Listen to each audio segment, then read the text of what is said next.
All right, welcome back. We are on Radio Row with another special guest here. We have Jeff Ratcliffe of FTN Fantasy stopping by here at our table. How you doing? I'm fantastic. This is a great experience here. I was here last year, only briefly though. I'm getting the full Super Bowl experience this year, and glad to be here, man. Great, awesome. We're glad to see you. It's your first time? Second, well, so get this. Last year, I did do some stuff with Caesars, but I also work at Sirius XM. Okay. However, I did my show from the hotel room last year. I was not cool enough to get on the stage, but yeah, so I did get up on the stage today. Awesome. So tell us a little bit about yourself, the viewers and the listeners. Well, where would you like to start? Way back in the time. I have a PhD that I don't use, but I paid for. I did do that. Oh. I didn't intend on getting in the field. I think that's really the moral of the story. I was a grad student at Temple University in 2010, finishing up a dissertation in cultural anthropology, and I thought, how can I procrastinate? And so I started writing about fantasy football.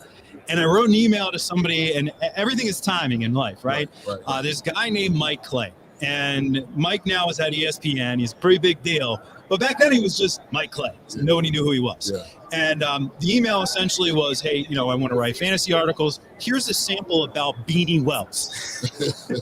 And for some reason he liked it, but he said, hey, if you can wait a month and a half, I got a better opportunity, because he had just had his own little website. Yeah. And it wasn't to get paid or anything.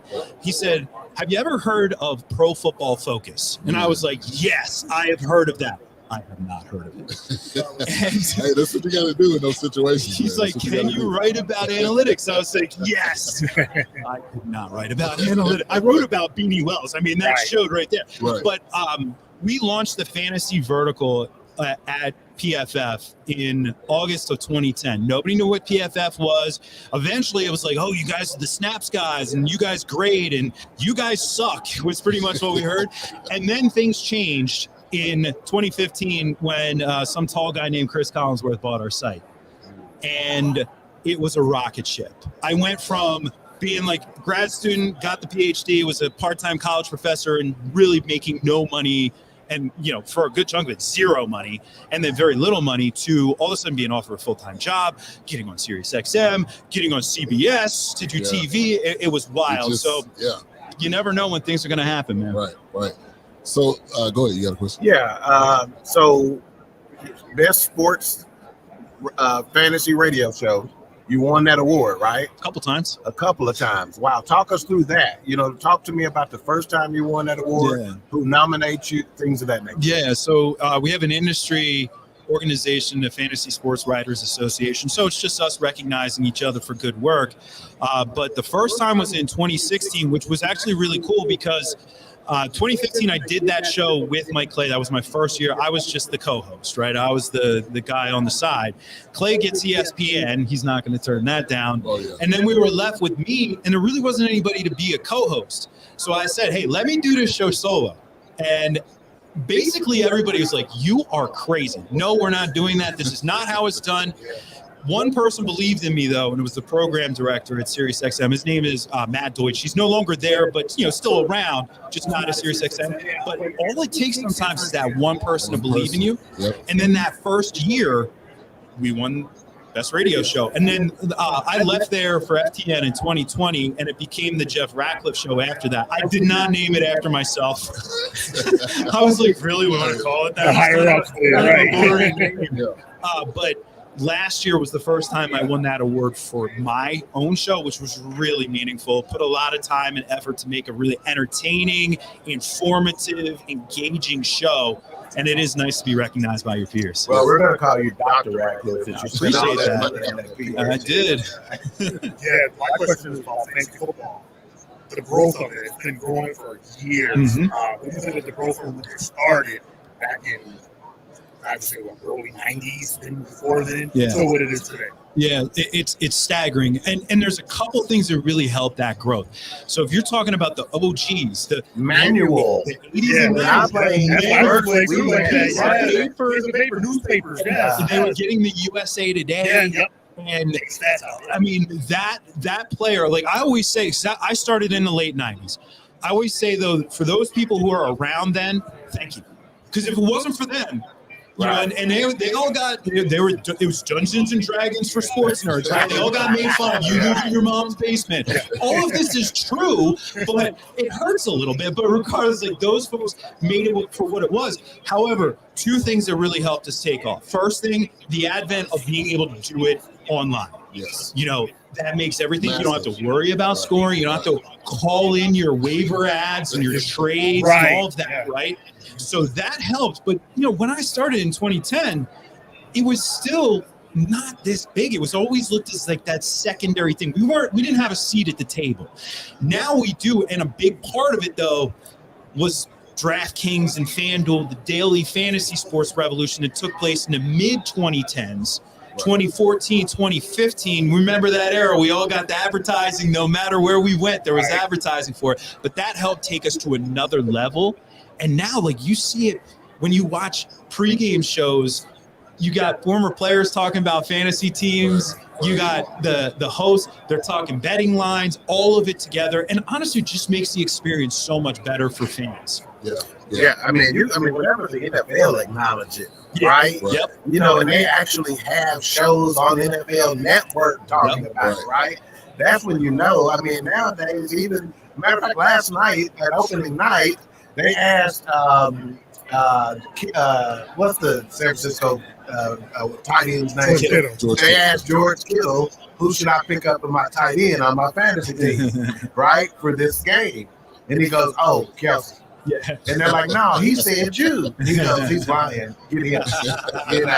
Now, so, yeah, I mean, when they're acknowledging it like that, man, that's got to be big for its sustainability as well. Because any business has got to be looking at that, right? And you got to be doing things now to be able to guarantee your longevity. Absolutely.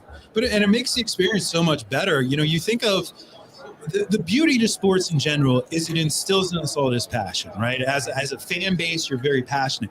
But what fantasy does, and I know that some people, the traditionalists, will say this isn't a good thing, but I think it is it extends your fandom beyond the team to specific players. Like maybe it is George Kittle. You just love the way that he's a great two-way tight end.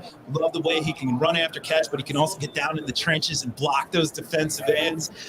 All of that. Knowing the players, making the experience that much better. And I love it when it's like the two worst teams in the NFL facing each other and it still gets great ratings and everybody's into it. It makes the experience so much better. Yeah.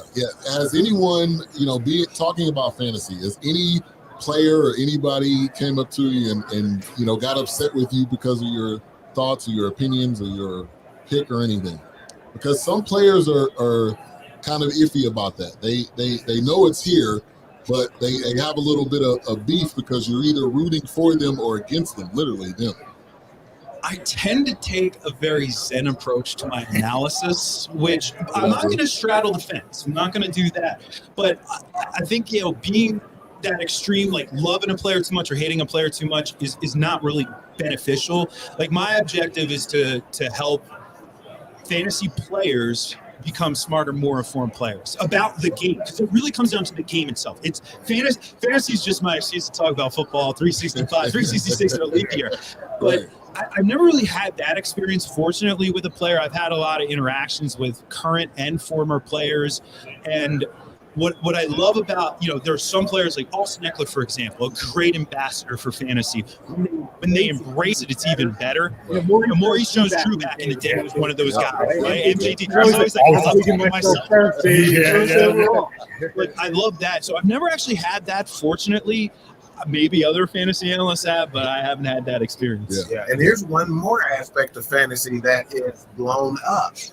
Buffalo Wild Wings, Hooters, Twin Peaks, they all offer something for free if you come have your fantasy draft on our location, right? Yeah. They'll say, we're going to give a $50 gift card to the league itself to be able to award that your prize, and the commissioner, we're going to give him a $50 gift card too.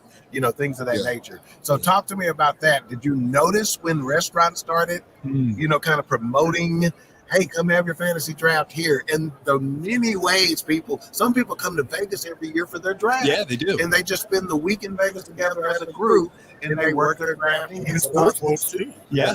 All those teams. Yeah, they want people to have that experience in a cool location. And for me too, when we're talking like DraftKings and all that, that's one thing. Daily fantasy sports betting is one thing, but all of this does come down to those traditional season-long leagues. And what I love about those leagues is camaraderie, competition.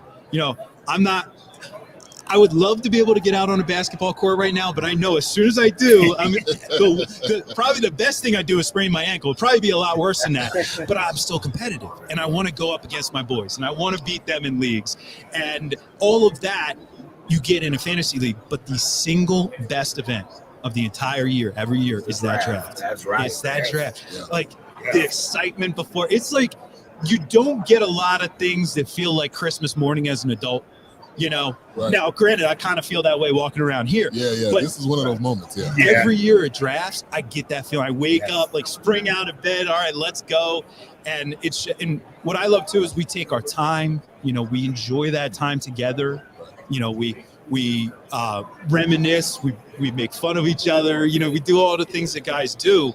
And yeah, I have noticed, like, and it's great. It's smart. It's smart for those businesses. Get people in the door, embrace it. It's a good thing. So let me ask you this, Doc.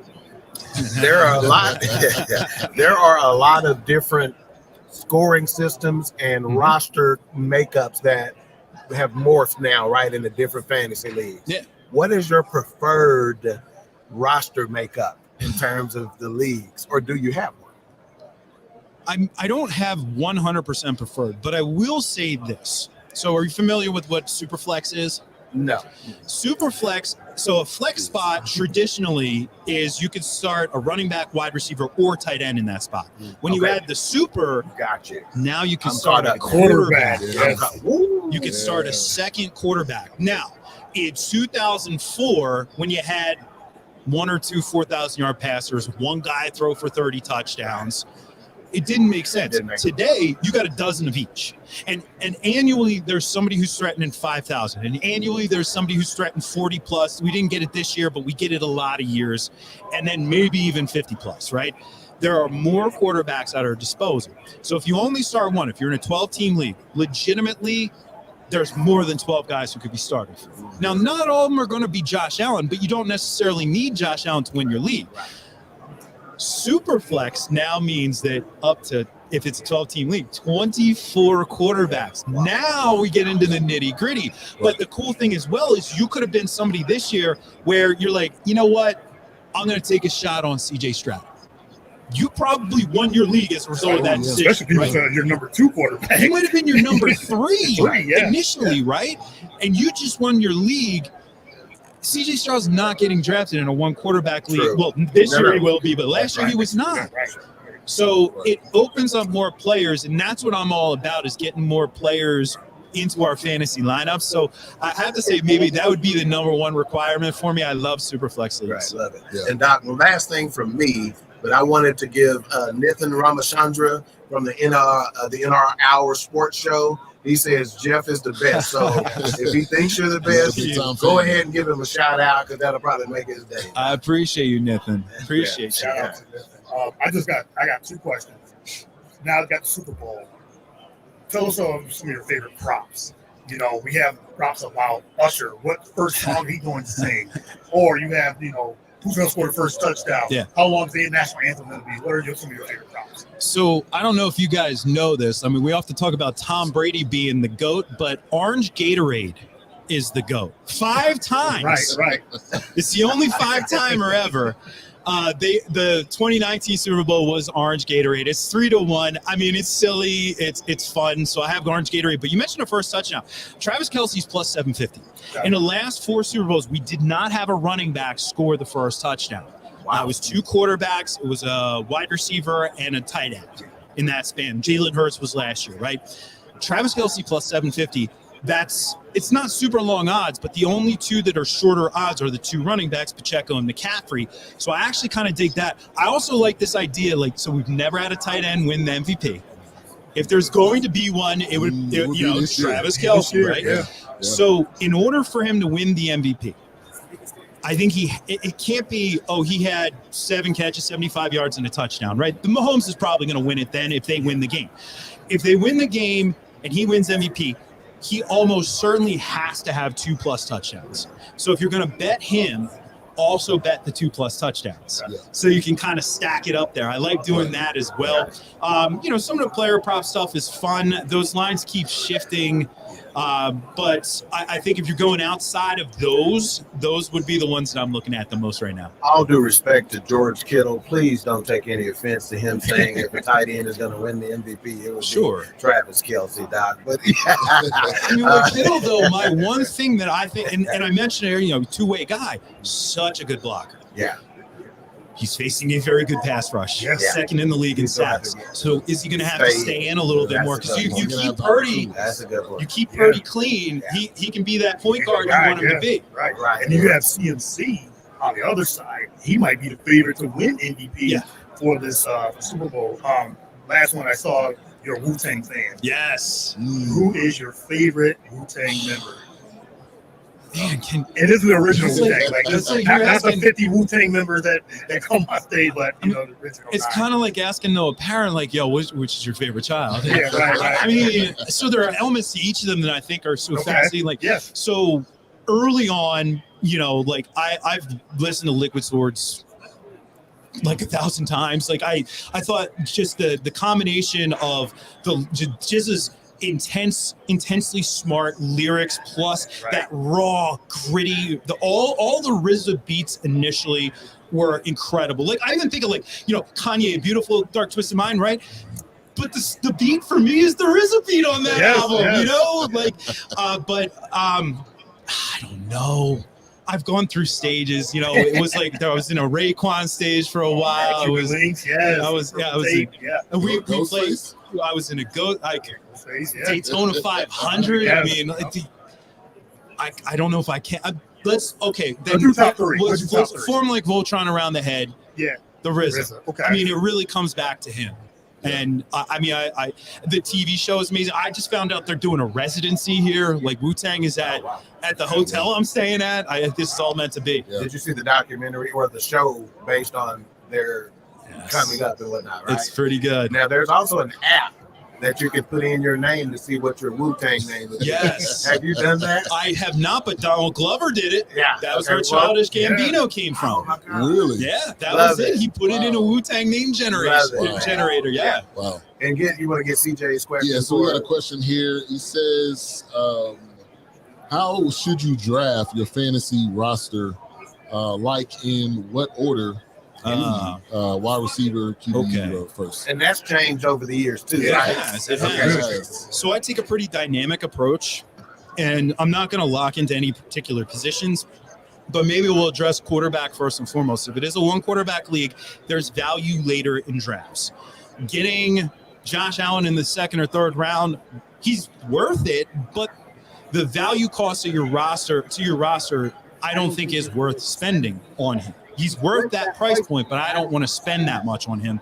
I want to get somebody in the later rounds, and I've dubbed it the basic bro approach, where I'll get a very, like a Kirk Cousins, right? Yeah. About as basic, but he's good. He's not going to win in your league, but at the same time, you draft him, you can now swing for the fences. Now, this approach has worked historically well. 2018, Patrick Mahomes was a late-round guy. Lamar Jackson was a late-round guy in 2019. It doesn't always work. Daniel Jones was a late-round guy who I liked in 2020. But if it doesn't work, it was a late pick. I can cut him. I can move on. I can't cut my number, my second round, third round pick, right? So there's that. It used to be running back early and often. I don't know if that's really the right approach today because of all the timeshares and whatnot. So I tend to go more wide receiver heavy. People always say, oh, there's a lot of depth at wide receiver in the NFL, which is true, but there's not depth at elite wide receiver. Right. And if you can get, like this year, there were teams that had Tyreek, CeeDee Lamb, like that could have been doable at the back end of the first round. You could have picked up like DK on the cheap, Mike Evans for not that much, and all of these guys putting up big numbers. And then you backfill with running backs in the middle rounds. You build a pretty robust roster. Yeah. I can see why Doc is won the award for Best Fantasy Sports Radio Show in a while. And I'm serious, dude. You got it, man. I appreciate not only the knowledge, but the energy. Hey, man, fantastic. Appreciate that. I'd have voted for you. Let me ask you this last question. I don't know if you got another one. No. Okay. So, what is the funniest fantasy loser? Tattoos and all things. And go ahead and go with the best prize too. While you're there you go. Best prize. I mean, winning is the best prize. And losing kind of is the worst, but I've seen some that are like the Waffle House one. Did you guys see the Waffle House thing? No. So you have to spend 24 hours in a Waffle House. But every waffle you eat, and you know Waffle House, those waffles are humongous. Every waffle you eat, you get an hour off. So I saw a guy do it, and he ended up eating, I think, 8 waffles over that span of time. I'm going to spend an hour in that because I would eat 23 pecan waffles. I mean, see, if you can do it, if you can go Joey Chestnut on these waffles, you might as well. With a roach on each one. Yeah. I go to that Waffle House. All right, I got one more. The running back position. Mm-hmm. Talk about how devalued that has been. Do you see that changing anytime soon? I mean, in the NFL in general, I don't see it changing, unfortunately. We even in this past year, we had 2 very special running backs come into the league, and Bijan Robinson and Jahmyr Gibbs, and that's great. And they were first-round picks. Now, though, guess what? Your first-round pick at the position, it's going to be rare. Also, I don't think you get a second contract. Nope. You get a 5th-year extension. Yeah. And then if you're good enough beyond that, you get tagged. Yeah. And then you're 7 years in. 1 year deals after that. Yeah, you're 7 years in. I mean, look at this. Like, Saquon Barkley could have a challenge, get a contract here. Leonard Fournette went from a guy who had 70-plus catches to a guy who couldn't even crack, like he barely cracked the practice squad, played 2 games, then he was out. Right. I don't think it changes the current CBA, salary cap structure, all of that sets up a situation where these teams can kind of leverage that against a short shelf life position. You're a running back, you're 28, you're already old.